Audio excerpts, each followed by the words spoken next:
Assalamualaikum warahmatullahi wabarakatuh. Pada kesempatan kali ini kita akan mempelajari tentang sedikit ya tentang diagram alir sistem ya dan diagram konteks. Jadi teman-teman semua, diagram alir sistem ini merupakan sebuah cara ya untuk menggambarkan alurnya sebuah sistem itu seperti apa gitu. Jadi tujuannya adalah untuk mempermudah kita atau orang lain memahami alur sistem yang kita buat itu seperti apa. Ya. Jadi lebih simpelnya, misalnya kalau kita ingin pergi ke pasar ya. Nah, alurnya ingin pergi ke pasar itu ya kita harus melakukan beberapa hal gitu ya.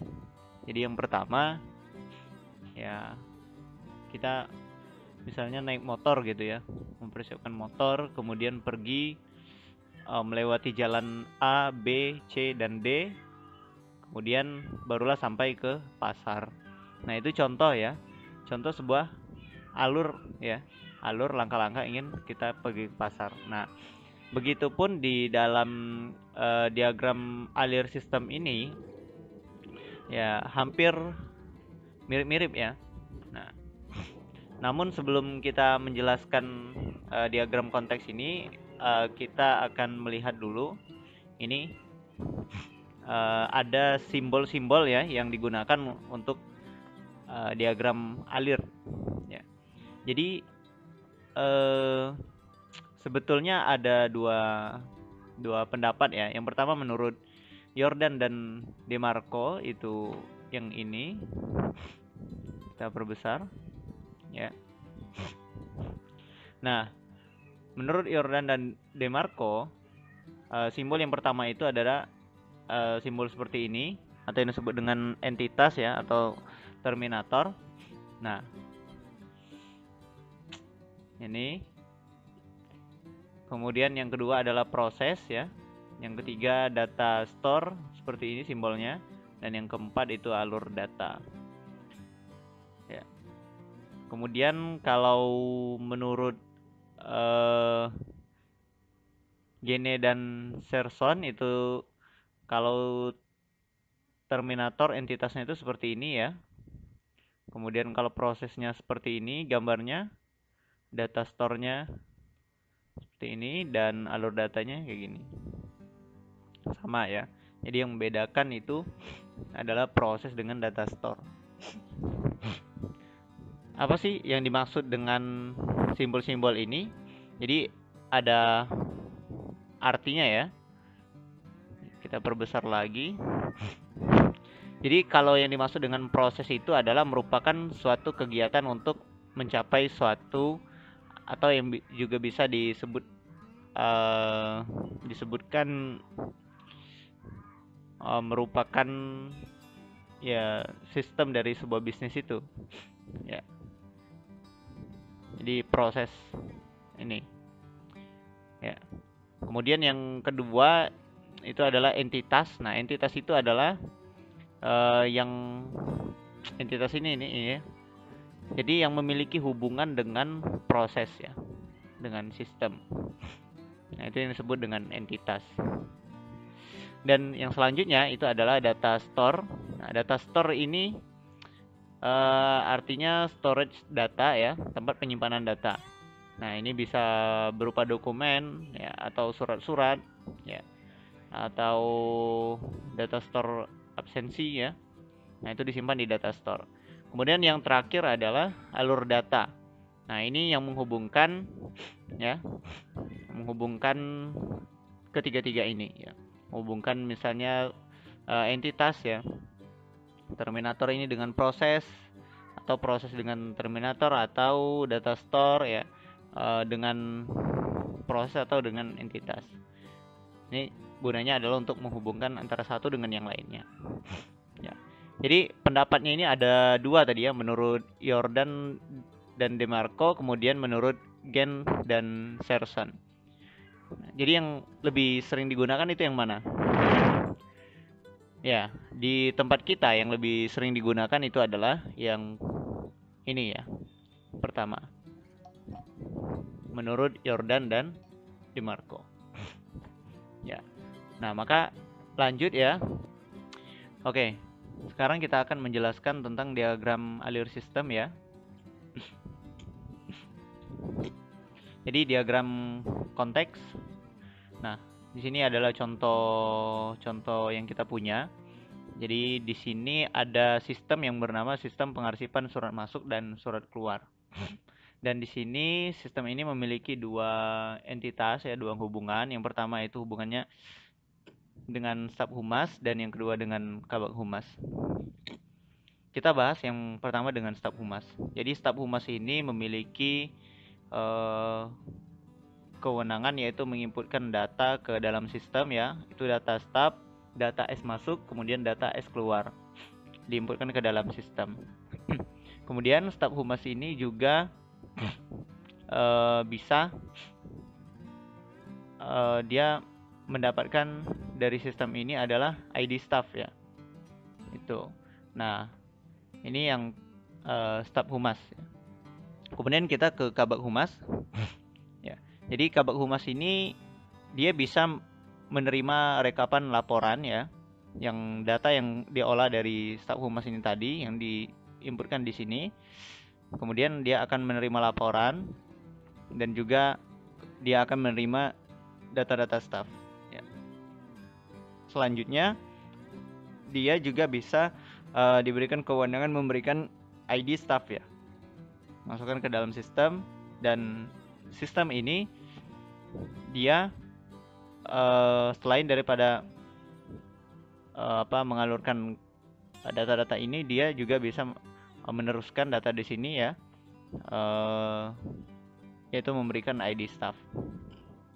Ini yang alur yang diagram konteks ya, secara umum untuk sistem pengarsipan surat masuk dan surat keluar.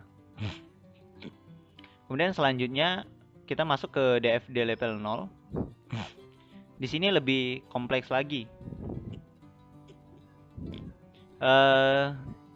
Ada sistem pendaftaran ya, dan juga di sistem pendaftaran ini ada entitas staf humas dan kabak humas. Ya. Yang pertama di staf humas. Ya. Staf humas ini bisa menginputkan data staf ke dalam sistem pendaftaran, dan dia juga bisa menerima ya ID staf. Ya. Kemudian staf humas ini juga bisa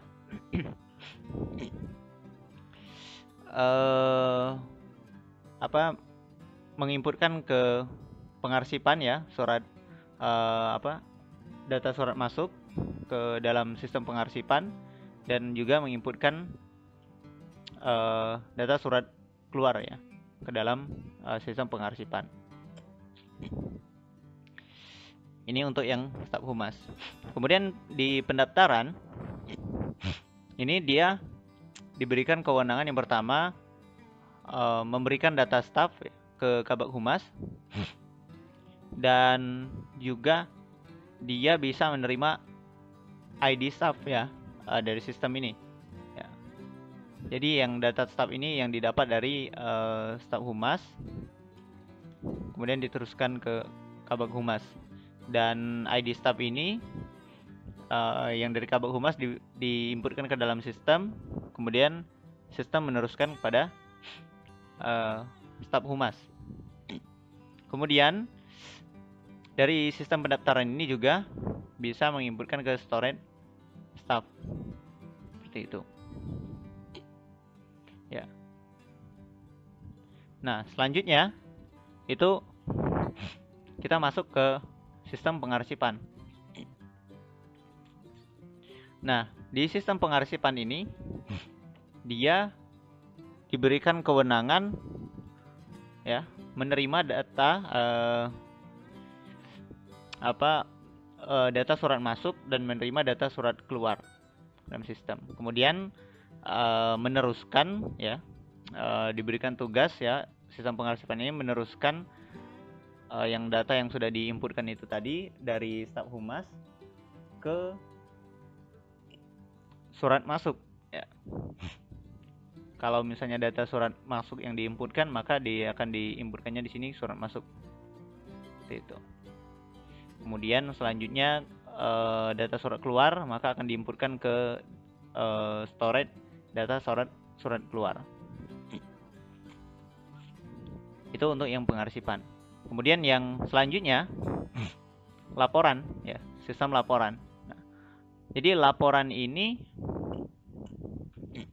dia diberikan kewenangan yaitu adalah menerima ya, menerima dari yang pertama ini dari storage ya, storage stuff ya, yang didapatkan dari sistem pendaftaran, kemudian diterima oleh sistem laporan, kemudian dia bisa menerima juga data surat masuk ya. Sistem laporan ini bisa menerima data surat masuk yang didapatkan dari pengarsipan ya, kemudian di storage surat masuk ini diteruskan ke laporan. Kemudian dia bisa juga data surat keluar, bisa menerima data surat keluar ya di laporan ini yang didapatkan dari storage data surat keluar yang berasal dari sistem pengarsipan sini. Nah, kemudian diolahlah data itu ya, dan akhirnya menjadi rekapitulasi laporan ya.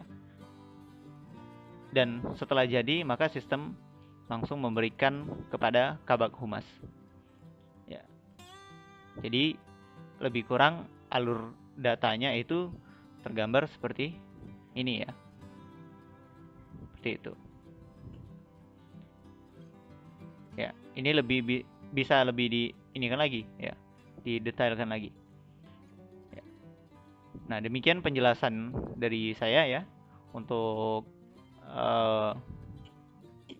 diagram alir ya, diagram konteks dan DFD level 0.